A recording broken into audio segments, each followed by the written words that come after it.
ललित नारायण मिथिला विश्वविद्यालय अपने अजब गजब कारनामों के लिए अक्सर सुर्खियों में रहता है। दरभंगा ललित नारायण मिथिला विश्वविद्यालय के मैथिली विभाग ने फिर एक अजब कारनामा कर दिखाया है। विभाग ने पीजी में सत्र 2020 और 22 में 45 छात्र छात्राओं का नामांकन लिया था। अब विश्वविद्यालय ने उनमें से 24 छात्र छात्राओं का नामांकन 1 साल तक बढ़ाने और एक आंतरिक परीक्षा लेने के बाद अचानक से रद्द कर दिया है। इस आदेश के बाद इन सभी छात्रों का भविष्य दांव पर लग गया है। ऐसे छात्र छात्राओं ने विश्वविद्यालय मैथिली विभाग में तालाबंदी कर गेट के बाहर प्रदर्शन किया। छात्रों ने उनकी समस्या का समाधान नहीं होने पर पूरे विश्वविद्यालय को घेरने की चेतावनी दी। पीजी मैथिली विभाग की एक प्रभावित छात्रा आरती कुमारी ने कहा कि वे लोक सत्र 2020 और 22 के छात्र हैं। विश्वविद्यालय ने पूरी प्रक्रिया के तहत उनका नामांकन लिया था। उनके आवेदन पत्र और प्रमाण पत्रों की बाकायदा जांच की गई थी और उसके बाद उनका नामांकन लिया गया था। उन्होंने कहा कि उन लोगों ने एक आंतरिक परीक्षा भी पास कर ली है। इसके बाद विश्वविद्यालय ने यह कहते हुए 45 में से 24 छात्रों का नामांकन रद्द कर दिया।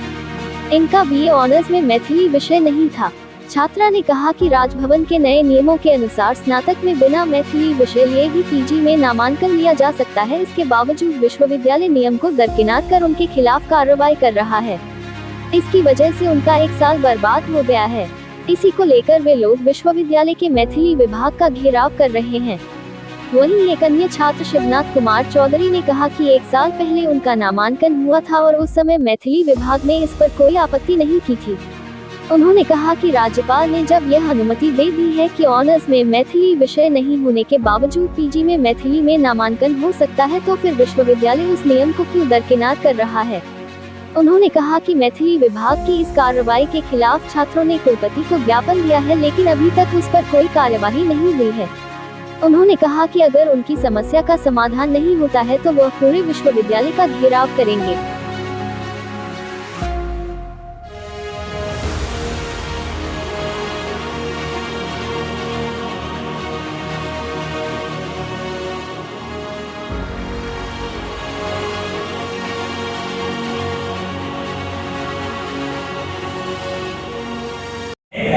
शिक्षा राजपाल की नीति के अनुसार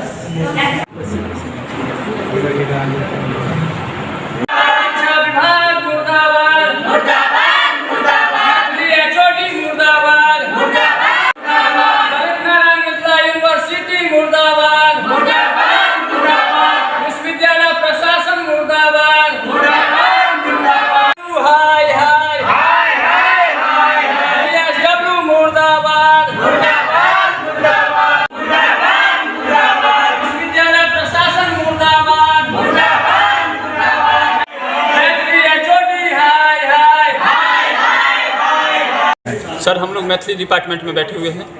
हम लोग उनका घेराव किए हैं क्योंकि हम लोग का नामांकन रद्द कर दिया गया है। किस आधार पर रद्द किया गया है ये लोग बताते हैं कि ऑनर्स में सब्जेक्ट नहीं था, क्योंकि एलाइड सब्जेक्ट राज्यपाल के अनुसार हम लोग का है, जो कि ये विश्वविद्यालय नहीं मान रहे हैं। अगर हम लोग गलत थे तो नामांकन के समय में ही क्यों नहीं बताया गया।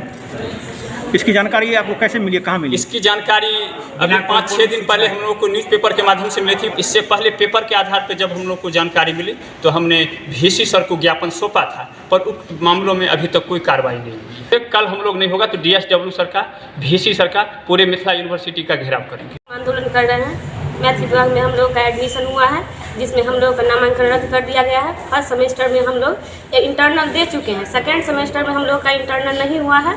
और जो हम लोग जो नामांकन किए थे तो दूसरे विषय से थे, तो यहाँ पे हम लोग आए वेरिफिकेशन करने के लिए। तो मोहर सिंह सर लोग किए थे, लिए जमा लिए। उस टाइम में हम लोग को बोल देते हैं कि आप लोग का नामांकन नहीं होगा, तो हम लोग तो इतना पैसा नहीं खर्चा करते। ऑटो में, भाड़ा में जितना भी हुआ वो सब तो हम लोग का गया तो गया ही, साइड रखी उन लोगों को। साल भी हम लोग का बर्बाद हुआ सर। 1 साल यहाँ पढ़ाई कर चुकी हैं? जी सत्र में नामांकन? जी सर, 20-22।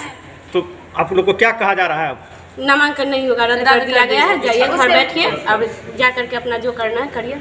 हम लोग अब क्या करें, इसलिए हम लोग आंदोलन कर रहे हैं। वो मात्र 5 लाख रुपए में बने बायोडीजल पेट्रोल पंप के मालिक। जी हाँ, IBFC यानी कि इंडियन बायोडीजल कॉर्पोरेशन लेकर आया है एक सुनहरा अवसर। अब आप भी अपने शहर या गांव में खोल सकते हैं बायोडीजल पंप और कमा सकते हैं कम लागत में ज्यादा मुनाफा।